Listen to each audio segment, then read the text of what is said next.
It's been a while since I've been able to do this. Well, that looks about right. Hey, well, it's glad to be back on camera.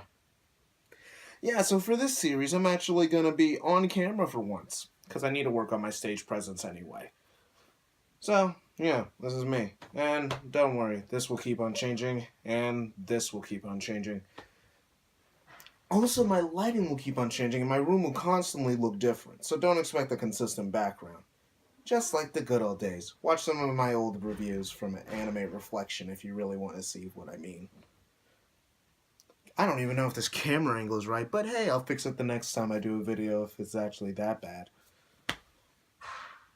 But, so, actually, give me a second.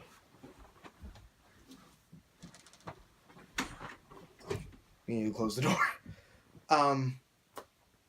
So, today we're gonna be starting the Anime Everyday franchise. Well, not franchise. Just more like a thing for me to get used to actually uploading again, and also for me to make something every single day, and also talk about stuff that I'm watching, because, you know, I would like to keep you guys updated on what I'm watching all the time, because I think I have interesting things to say.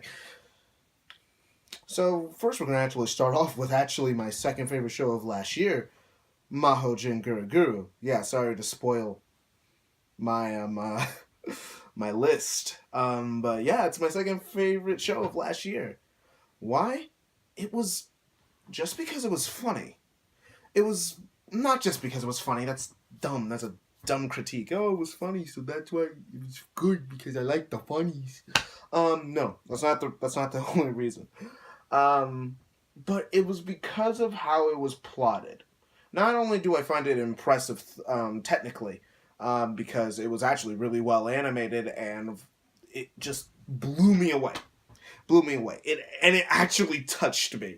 Like, it had some moments that were actually genuinely touching. This is one of the only shows that can have a very deep, not even very deep, but pretty competent philosophical thought about love, and love being selfish, and how we should, as humans, see love, and how we act upon it.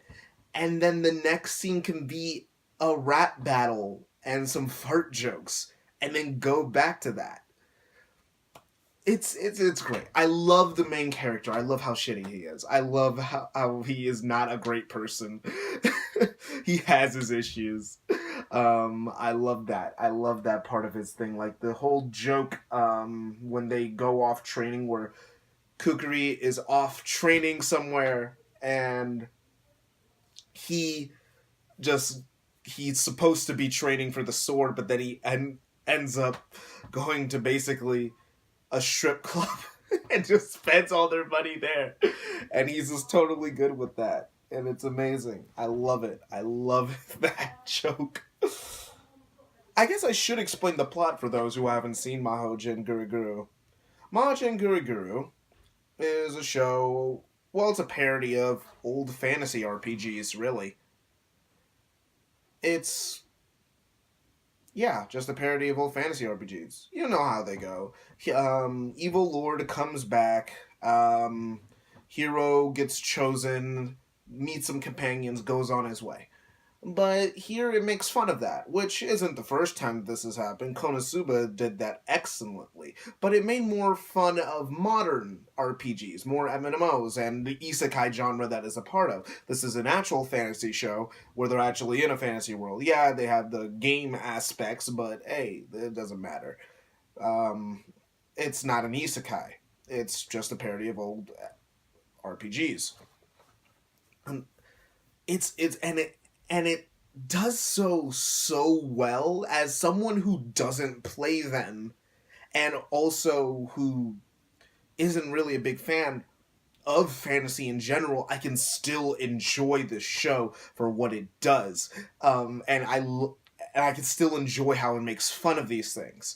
Like, because I'm like, even though I don't completely get the joke, I can still laugh because the joke is so well written and so well timed. The characters are so well. And also, I loved how the anime is a breakneck speed. Considering the manga it's adapting, breakneck speed. This anime had 2 seasons years ago. One being like 52 episodes and the other being like 36 or something. And it only got to around the halfway point of the anime, which is 24. So this series is moving at a breakneck pace. And I love it for it.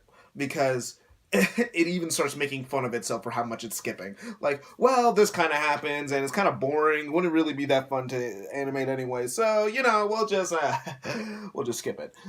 And they just do it in a block of text. And then just tell you later. And the thing is, for some people, that would be too much. It's like, that's lazy. Why would they do that? Why would they even do that in the first place? To me, that's my type of humor. That's something I would write as a joke. Is that mean it's a good or bad? So yeah. So Mahoujin GuruGuru, I did say it was my second favorite show of the year, of last year. And the only reason that it's my second favorite show of last year is the fact that March Comes In Like a Lion exists. And also because I have this rule of the show has to be finished before I can grade it. March Comes In Like a Lion kind of fled from 2016 into 2017, and then the second season is flowing into 2018, so it's kind of gonna be like how Showa Rakugo no Shinju was like the top things for some people. It's gonna be like a double book year for me where I already know what's the top show of the year, unless something from 2018 can break into my top 10, because that's where March Comes In Like a Lion lies. Top 10. Just It's I think, last I checked my list, I think it's like number 8. And that's above the Steins Gate movie, which I personally love. I understand why people wouldn't love it, but because it's Steins Gate, I naturally have an affinity towards it. And I think it's above something else. I forgot what it was above. Dang it, I can't remember. I'll check later. But it would take a lot. And Mahoujin GuruGuru, it only does a few things wrong. It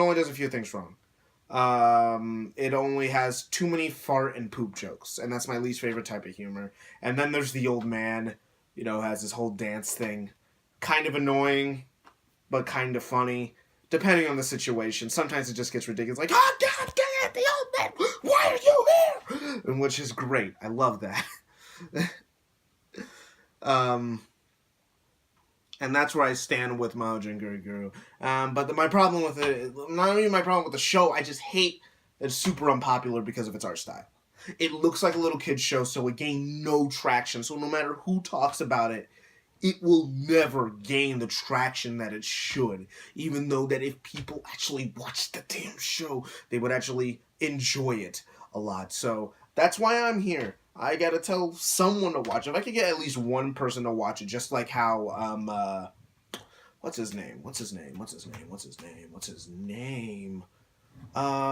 like All For One Anime Reviews, 0 for 1 Anime Reviews. Oh man, I just subscribed to him like a few months ago. But he convinced me to watch Beck. Haven't watched it yet, but it's higher on my list than it was. It was already on my list because Jeff kept on talking about it, but actually watching an actual person talk about it, that was great. So if I can convince one person to watch it with this simple setup, just me watching an anime every day, then that'd be good. If one person could at least go like, yeah, you know what, I'll check it out. I'll be happy. See you here's pointing out the obvious, reminding you about the obvious things in anime.